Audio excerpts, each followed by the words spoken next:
Hello, lovely people, and welcome to my Infinite Baffle builds part 2, I guess.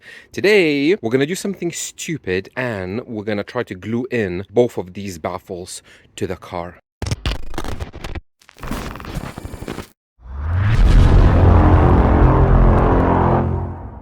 Before we do that, I want to address, usually I don't do this, but I want to address a few comments that I had on the previous video about this. I guess there's new people that are commenting on the videos that don't watch my content or don't really understand what is happening here and what I'm trying to do. So for those that are new and you're seeing this for the first time, or the ones that commented under the previous video, this is going to be an infinite baffle subwoofer setup. A lot of people know that infinite baffle is when you separate the front of the cone and the rear of the cone by the actual car. So the rear of the cone has to vent outside.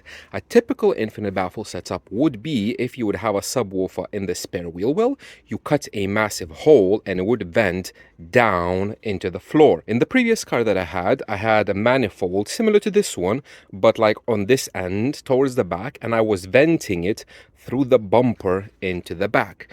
In this case, I didn't mention in the previous videos, but probably nobody watched it, that these will be vented through the side, through the bumper, and through the floor down.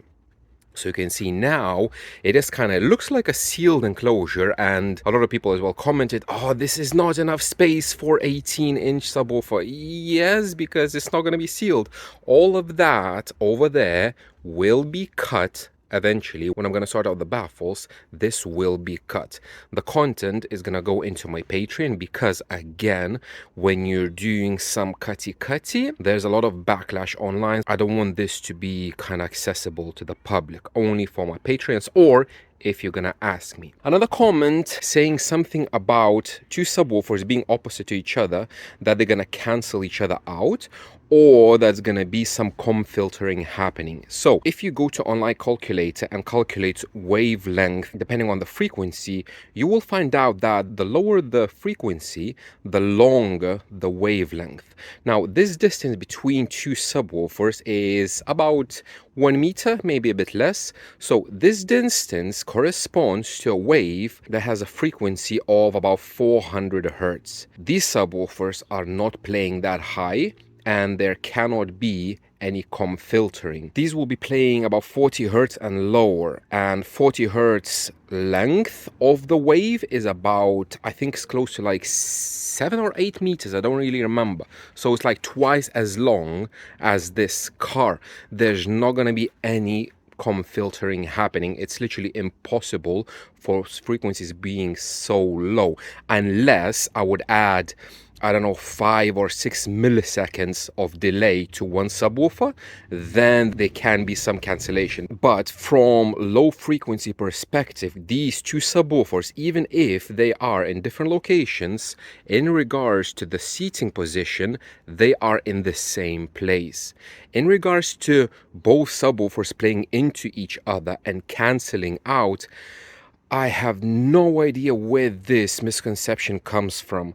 I don't, have you ever tried door speakers that are in exactly the same configuration, where you have one speaker on that side, the other speaker on that side, and they're firing into each other? Exactly the same for the rears. It's like, how is this possible? I really don't understand. It's not like these subwoofers are in a cylinder and they're connected somehow by a force field and they're kind of pushing on each other. But even then, you will have pressure in there, and sound wave is nothing more than pressure waves. So both of these subwoofers, they're pushing air. One is pushing that way, one is pushing that way. Air is not a solid, it's kind of a liquid from mechanics point of view. So the high pressure that you get in there, it will be pushed into the cabin, and you will have basically bass in the front. It's like, I don't know how to explain it any other way. So forget about cancelling, forget about com filtering, and forget about sealed enclosures. This is going to be IB. So all of this out of the way, first, before I'm going to glue everything in, I want to do something very, very stupid. I want to measure the subwoofer as it is. That is, just with bolts, dry fitted, with this hole and with that massive hole over there, as it is with nothing else.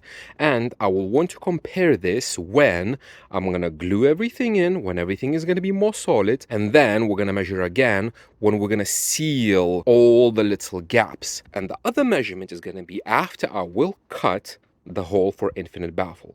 So in my car, this is metal, and on this side we do have that little vent that you saw in the previous videos.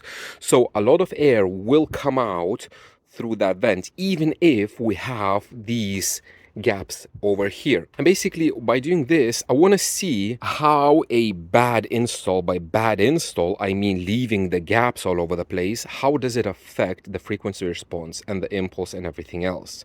And at the same time, I want to flex this subwoofer. Reason number one, I bought it used, I never tested, I have no idea if it works. I trust the guy that I bought it for, so it should work, but you never know.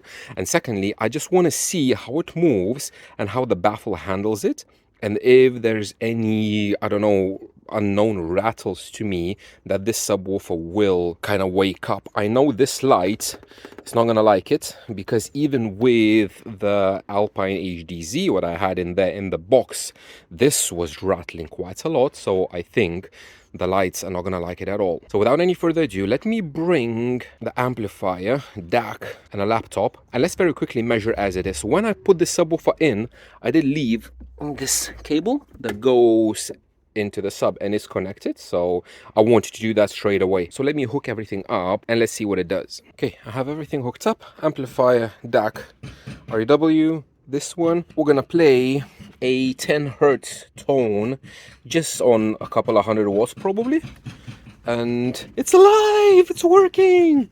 So you can see it's moving and it is chuffing, man. So much air, like you can hear it. Yes, everywhere. Everywhere there's a gap, like here, I can see, it's like a fan, like you can feel the air moving, but the subwoofer is moving as well. So it is working. Let's try, just for fun, let's try 5 hertz. Because, yeah, there's not a lot of power, because this one has an infrasonic at 10 hertz. 8? Yeah, a little better. It's just so you could see. Let me try to do 10 and let me try to do some slow-mo footage.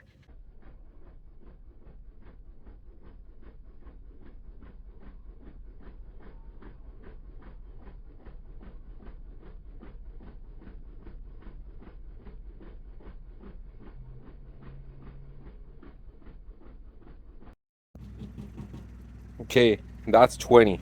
It's a helicopter. Yeah, it's chuffing like crazy.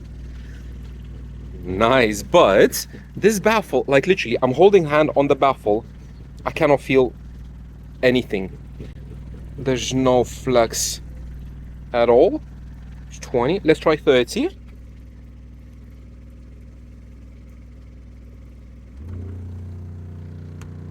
There we go. Okay, so at 30, this one is vibrating. I can feel it on the bumper. It's vibrating. The lights don't like it. The baffle is fine. Yeah, it is chuffing like crazy. But the main thing, the baffle is totally fine. It's not flexing at all. I have loads and loads of chuffing, so it's going to be very interesting to see how it measures. I'm going to just do a sweep so we can see distortion, impulse, frequency response, and then again, we're going to compare when everything is going to be done. Oh man, there's so much rattles. 5 hertz to 80.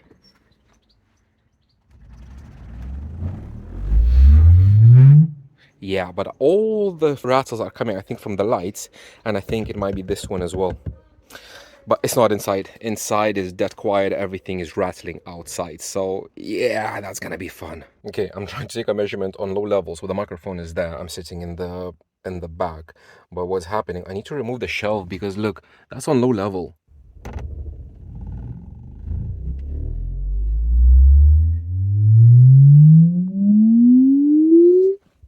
Yeah, it does measure, but it does rattle, so it does add to the distortion, because distortion you can see here is like 10%, and here because of the rattles. Let me remove the parcel shelf and let's try again. Okay, let's try again. I do have quite a lot of stuff in the boot, but let's try and see what happens.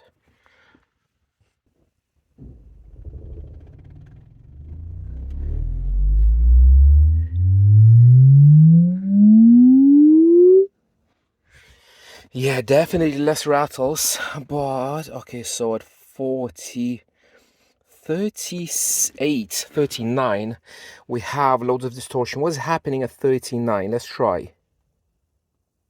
39 hertz minus 10. Okay, everything is rattling.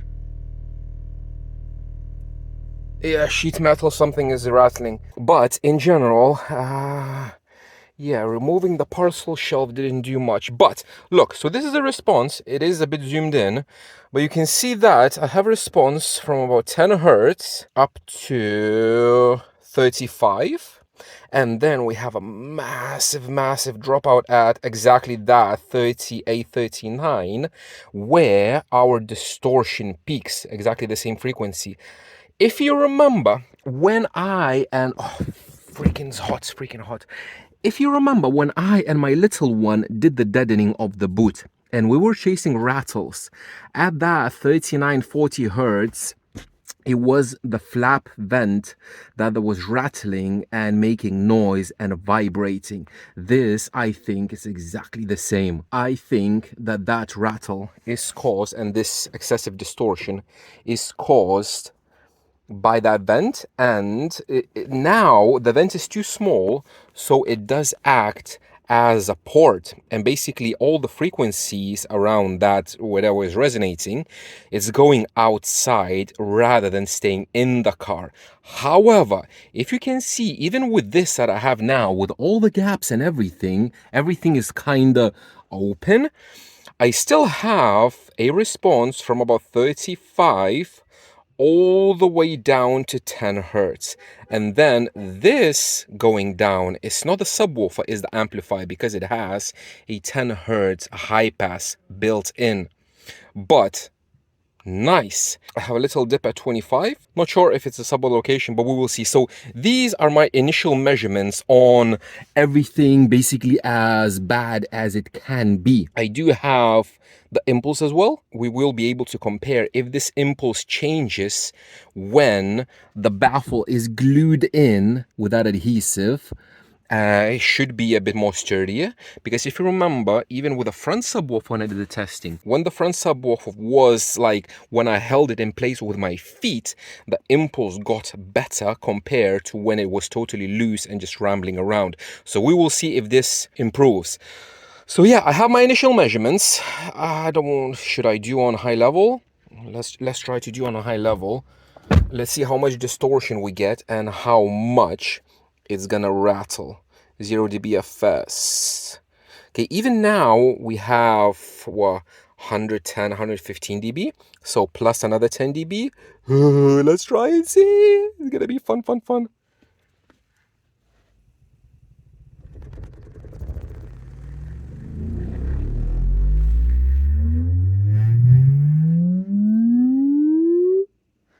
Wow. Okay. Excessive clipping, of course, because the microphone is clipped. So yes, we do have a higher level, which is much more linear. Distortion 10-20%. So yeah, basically this is chuffing compared to the previous one. We do have, like, if we ignore this peak that we have because of the flap, we do have 1-2% distortion at lower frequencies, which for a subwoofer that size and that shitty installation, it's amazing. But yeah, now we have 10-20% distortion because of the chuffing. So these results kind of surprised me, because I didn't expect that even with a highly undersized cutout with all these gaps, we will have a functional response all the way down to 10 hertz and the distortion you saw below 1%.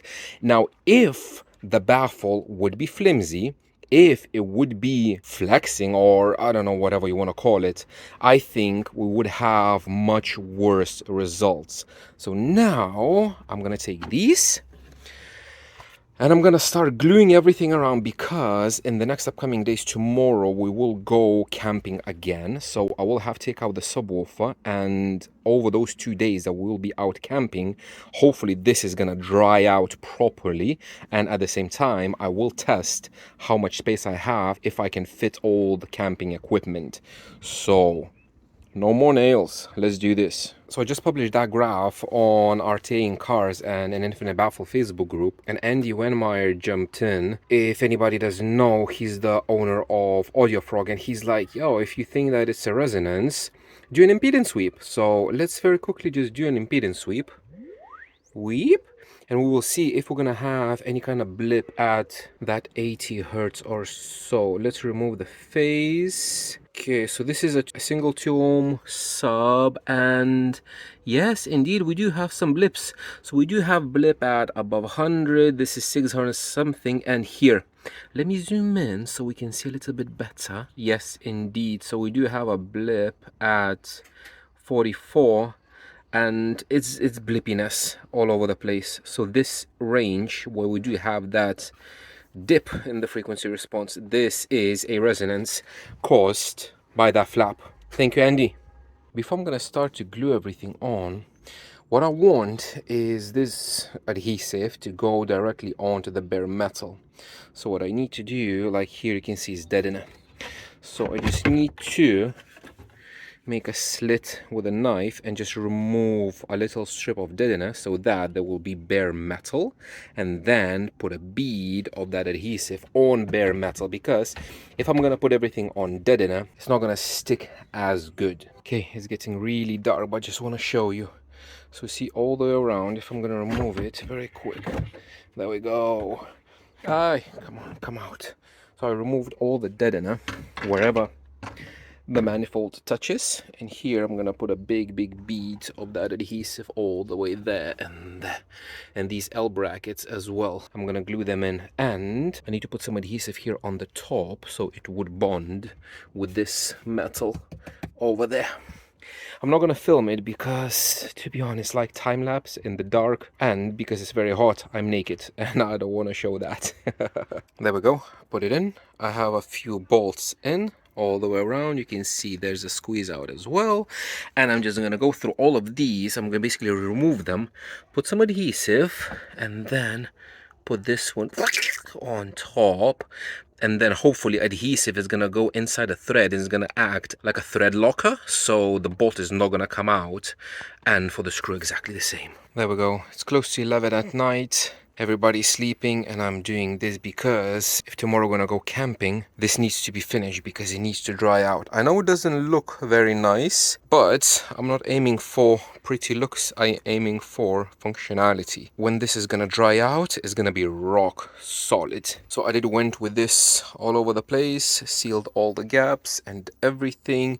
The only gaps that I have is this gap here, then that gap over there on the top, and then basically everything that is going like inside of the car. But apart from that, all is good. So now tidy up, sleepy time, and I will continue probably next week only. Okay, probably more than a week later. Just came back after work and I'm doing some CAD. As somebody commented, I love the comment, CAD is cardboard assisted design, which is, yeah. So what I'm trying to do now is I'm trying to fill up the gaps that I have all over the place. So I do have one cardboard over there, one over there, one at the very top, you can see that, and I have this one that fits perfectly in this gap like this.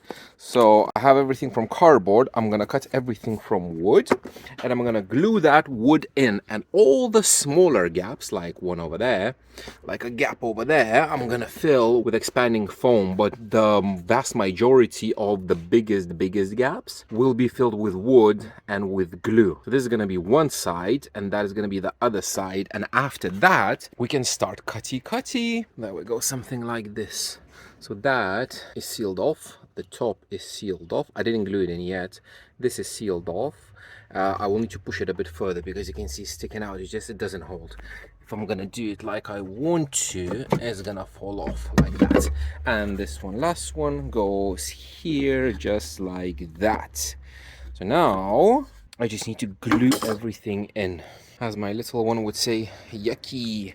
So I have I know it looks very ugly, but I don't care because this is not structural. This is gonna be just as literally to be airtight, and everything is gonna be with foam, and all the gaps are gonna be filled anyway. So I have everything exactly the same on this side, and here you can see. So now it's evening, so I'm gonna go make dinner, clean up all of that. I'm gonna leave this to dry out, and tomorrow we're gonna use some spray foam and fill all the remaining gaps. Messy, messy, messy. Yes, I know it looks very, very ugly, but I don't care because it is functional. So yes, we do have some drips, and yes, there's way too much foam, but I just want to go in all the gaps that's possible. So all of that is sealed, all of that is sealed. On the top, yeah, it's squeezing out from there, but basically I put some in there as well because there's kind of a cavity in there. Basically this is like a double layer of sheet metal, so it's just in there. On the other side exactly the same, all foam. Ugh, yucky, yucky, but this is gonna be solid. So the only holes that I have is these for the lights, and I'm planning to just put a sheet of deadener on top so that I would be able to access it if I would need to. Other than that, this should be solid. So it is evening now, and I wanted to do this in the evening so I could leave everything to dry overnight. And then tomorrow, I want to put the subs in, both of them, and I want to test them on very low power just to see if I'll have any air escaping anywhere. Because if it's going to be sealed, it's much easier to hear any air chuffing through any gaps, if there will be any. If there's not going to be any gaps, and I will see that only this is going to be flexing, then I know that everything is sealed and solid. And at the same time, I think it's going to be very interesting to see, because this is kind of open. We have that flap, and this is totally sealed. So I will see how Infinite Baffle Subwoofer behaves in a very small sealed enclosure. I think it's going to be very interesting to see. So now I'm going to go to sleep, and I'm going to continue tomorrow. It's the next morning. I just came in to check on progress because I did spray foam everything yesterday. I didn't even remember if I filmed it or not. But yeah, everything is hard, so I will need to cut everything off as much as I can. Blobby thingies. Yeah, I think I filmed it yesterday. I just woke up, so I don't remember anything. Just need to take the little one to school, and then we can cut some stuff off, because now it doesn't even close. Yeah, fun times. He likes this the most. Enjoying cat life. Ah, you little kitty. It wouldn't take so long if I wouldn't have to wait for everything to dry out constantly. So I cleaned up everything as much as I possibly could. I didn't want to go crazy from the inside because it's not going to be visible anyway. I'm not sure if I'm going to put anything from the inside. Maybe I'm going to fiberglass it, maybe just deaden it, I don't know.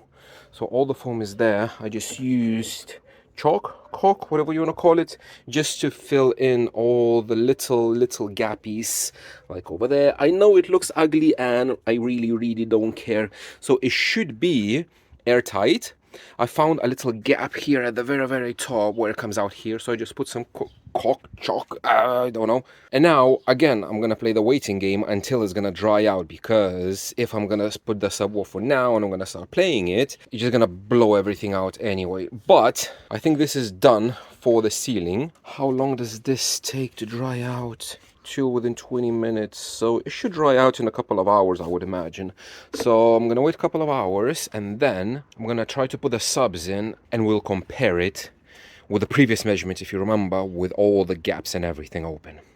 So I did manage to install them. Man, it's so difficult when they're so heavy It looks so cool. Look, from the back, like that. I love it.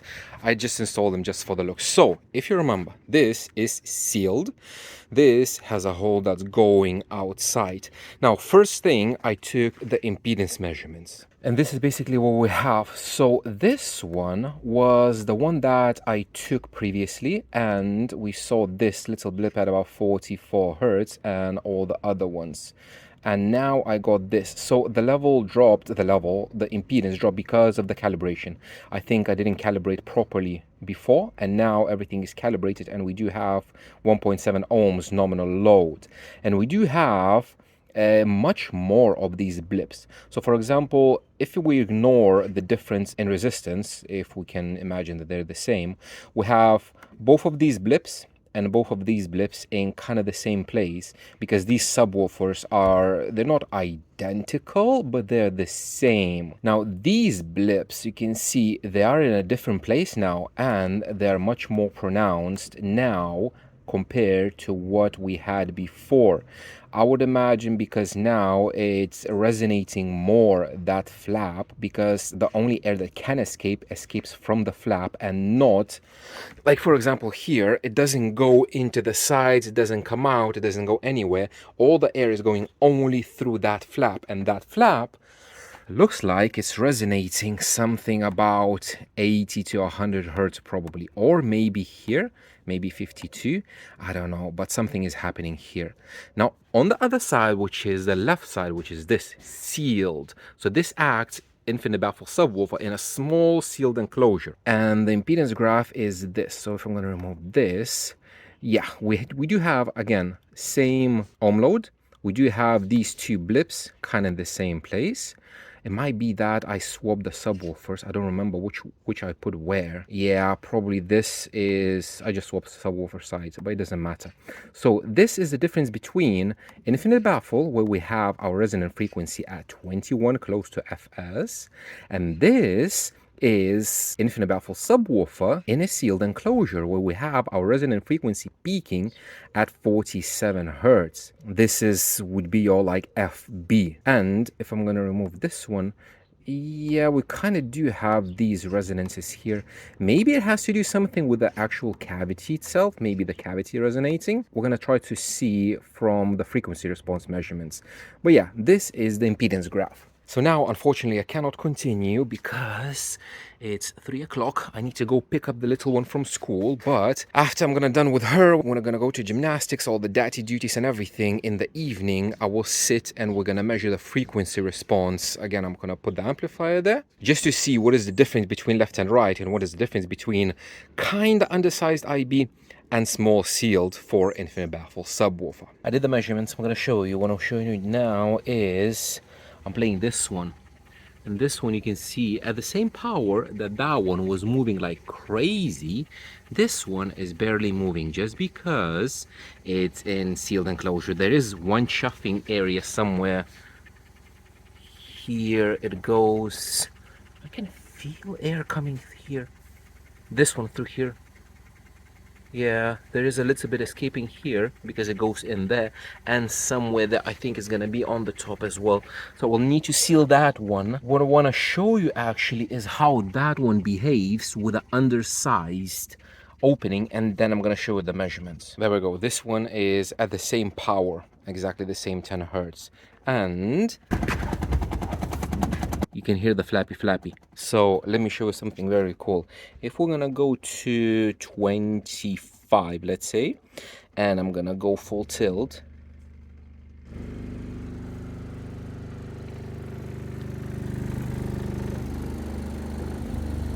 all of this is going mental. Everything. Yeah. Not surprising at all, because everything is trying to go out through a very small vent that is directly next to the bumper. I'm not too worried about this at all now, because when we're gonna cut, we're gonna cut. So for now, that's it for this. Let's jump into the laptop and let me show you how this one measures with undersized opening and how this one measures in small sealed. Okay, so this is a measurement from before when we had this massive null. Now, after I sealed everything and only the flap was open, we have this measurement. So this went away and this is kind of staying the same. The other difference is that we do have a little bit more low end, and a little bit more is just below 10 hertz, nothing major. Then this dip at 25 kind of disappeared. So you can see after gluing everything in and after sealing the gaps, we do have a much nicer and smoother response. And yes, basically down to 50 and nothing really higher. So this is, again, it has to do something with the cabin because there's a null at 68, but it's not the fact that IB doesn't play high, it's just because it has so much low end that this is just a very, very nice rising response. So before and after, yes, there is difference. Sealing the gaps gave us a little bit more very, very low end because this was canceling out through the gaps, and then it smoothed out the frequency response. Now, the surprising part is that that undersized vent doesn't give me any real nulls or peaks because this is cabin, unless it's here, because it should be about 45 hertz where it's resonating, but like the response is nice. Technically, I could use this as it is. The only like a bad thing is the rattles and resonances that are coming from the outside of the car. And now if we compare this, which is undersized cut infinite baffle, and this is sealed. So with seal, we can see that we're losing, I want to say 10 dB at like very, very low end at 10 hertz.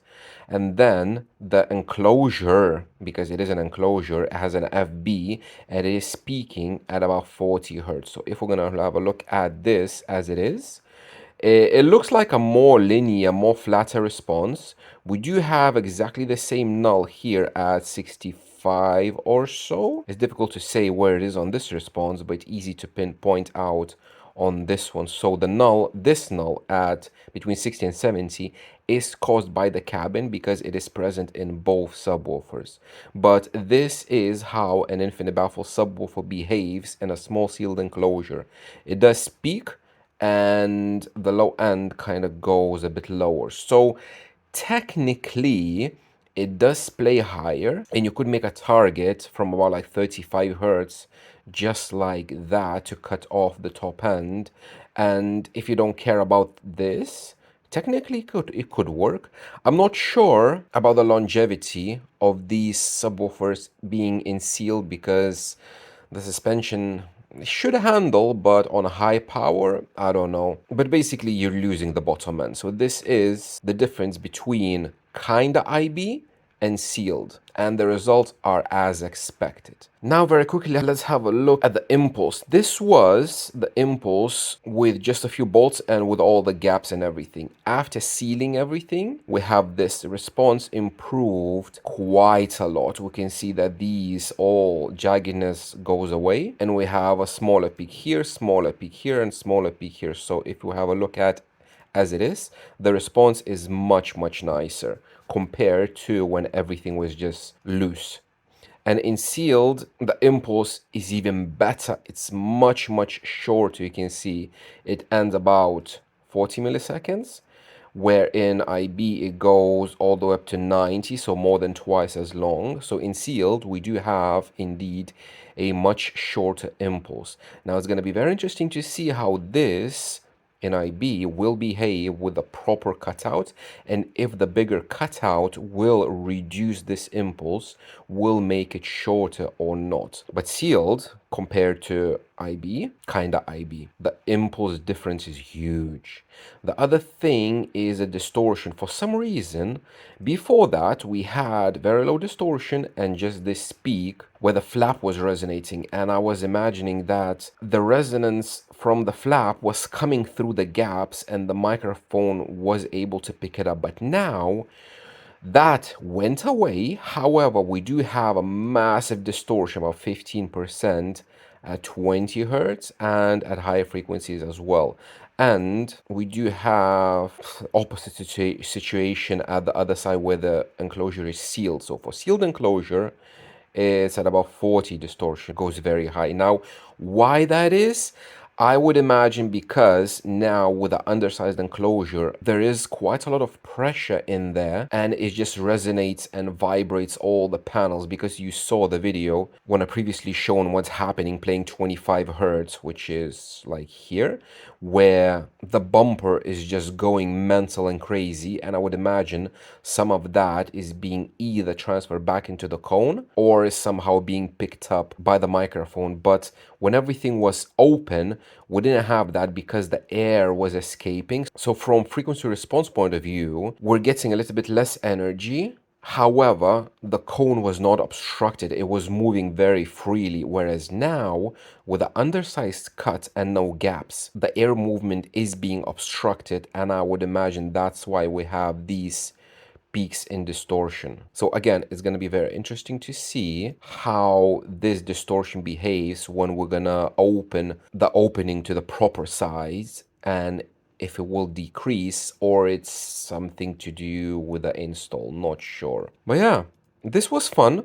This video took me probably 3 weeks to make just because of the drying glue and everything. And thank you very much, guys, for sticking with me for so long, because it is a long video. And I will see you in the next week.